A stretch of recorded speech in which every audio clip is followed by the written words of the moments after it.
Suite à cette licence, j'ai fait une année sabbatique. Et puis, en revenant en France, je me suis inscrite donc, à l'EHESS pour mon master en sociologie de la santé. Et j'ai décidé de travailler sur l'accès à la santé des femmes roms roumaines qui résident dans les bidonvilles en Seine-Saint-Denis, en France. Et donc, ça m'a permis de rester connectée avec la culture et la langue roumaine et de travailler du coup avec ces personnes-là sur les questions d'accès à la santé au sein de l'Union européenne. Donc, on intervenait avec une association, une organisation non gouvernementale pour les aider à du coup avoir accès à des soins de qualité, etc. Et en fait, suite à ce travail-là, je suis déjà revenue en Roumanie, donc faire aussi des recherches auprès des travailleurs et travailleuses sociales en Roumanie, dans ce cadre-là. Et donc, j'ai voulu continuer un peu à travailler sur ces questions d'accès à la santé dans l'Union européenne, en prenant un peu le côté inverse, je ne sais pas trop comment dire, ce serait un peu le côté pile et face d'une même réalité, à mon sens, en gros. Je dirais que ce qui est intéressant, c'est que dans un certain sens, c'est des réalités qu'on retrouve un peu dans toutes les formes de migration, à savoir qu'on se retrouve dans un pays qui n'est pas forcément son pays de départ. Et c'est des choses que j'avais rencontrées aussi dans le cadre de mon master. En fait, on va avoir tendance à vouloir peut-être parfois rentrer en France, ou en tout cas, le fait de pouvoir rentrer en France reste quelque chose de très rassurant. Parce que oui, bien sûr, il y a la crainte vis-à-vis du système de santé roumain, on pourra peut-être en reparler un peu plus tard, mais il y a aussi le fait qu'on connaît très peu ce système-là et qu'on est plus proche, en fait, plus familier avec son système de santé national. On a peut-être son médecin traitant, sa famille aussi qui sera là, etc. Donc, le fait d'être en fait, dans l'Union européenne, ce n'est pas tant la Roumanie que l'Union européenne qui permet de se sentir rassuré face à la possibilité de pouvoir facilement circuler, finalement. Je pense que c'est un peu les premiers résultats généraux vis-à-vis de ces réalités-là, voilà, et de cette recherche.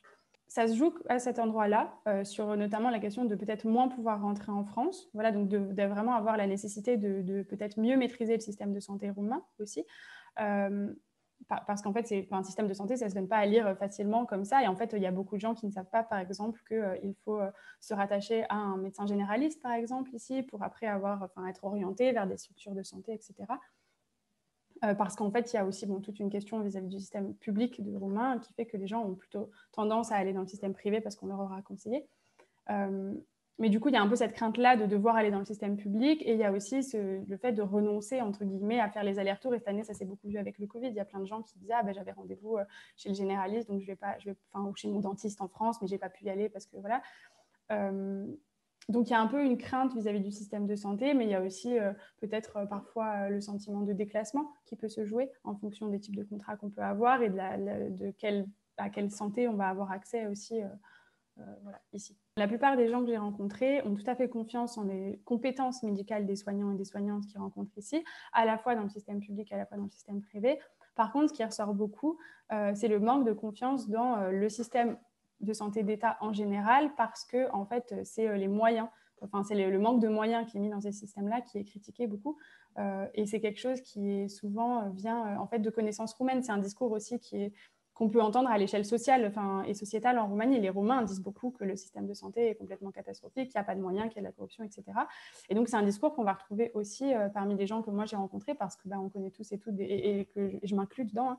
On connaît tous et toutes des Roumains roumaines qui vont nous dire ces choses-là, et donc ça crée une crainte vis-à-vis du système. Par contre, les compétences, elles sont assez rarement remises en question. J'ai rencontré des gens d'âge très différents, et je pense que peut-être les gens qui seraient entre, disons, 20 et 35 ans se posent peut-être moins la question. Des retraites aussi, bien sûr, des retraites, de la santé, de la couverture maladie, ça un peu moins au courant, parce que peut-être on a moins de problèmes de santé, parce qu'on s'en soucie moins aussi, peut-être, je ne sais pas. Alors qu'après, passer un certain âge, sauf les gens qui ont vraiment des problèmes de santé, des maladies chroniques, etc., pour qui c'est un sujet assez facile à aborder, qui connaissent, qui sont au clair.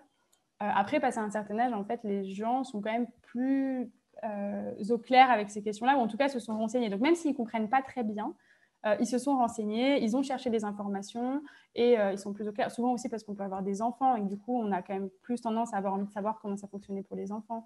Parce qu'il y a l'école et que donc il faudra faire les vaccins, etc. Donc il y a vraiment aussi une question d'âge qui va se jouer, je pense, là-dedans. Moi, j'aurais tendance à... Mais de toute façon, c'est déjà ce que les gens font beaucoup, hein, mais à chercher des recommandations, tout simplement. Je pense que par recommandation, c'est comme... Il y a énormément de groupes Facebook, par exemple, ou de groupes WhatsApp, etc., où on s'envoie des conseils sur tel ou tel médecin. Ah, j'ai besoin d'un dentiste, j'ai besoin d'une gynécologue, j'ai besoin de... Voilà. Parce que la question qui se joue, c'est oui, la question de l'accès à des soins qui seraient jugés de qualité par telle ou telle personne. Mais j'ai l'impression que c'est aussi beaucoup la question de comprendre comment ça fonctionne, de comprendre la langue aussi beaucoup et d'avoir confiance. Et parfois, quand on est un peu seul à l'étranger, on va se sentir peut-être un peu démuni parce qu'on connaît moins bien. Et du coup, j'ai l'impression que ce que les gens font beaucoup, et ce qui peut-être pour amener de la confiance, c'est justement de chercher des recommandations auprès de collègues ou d'amis ou de collègues, ou passer, si on est vraiment très isolé, par les groupes Facebook, ou éventuellement demander à l'ambassade. Il y a une liste de médecins qui est fournie par l'ambassade aussi.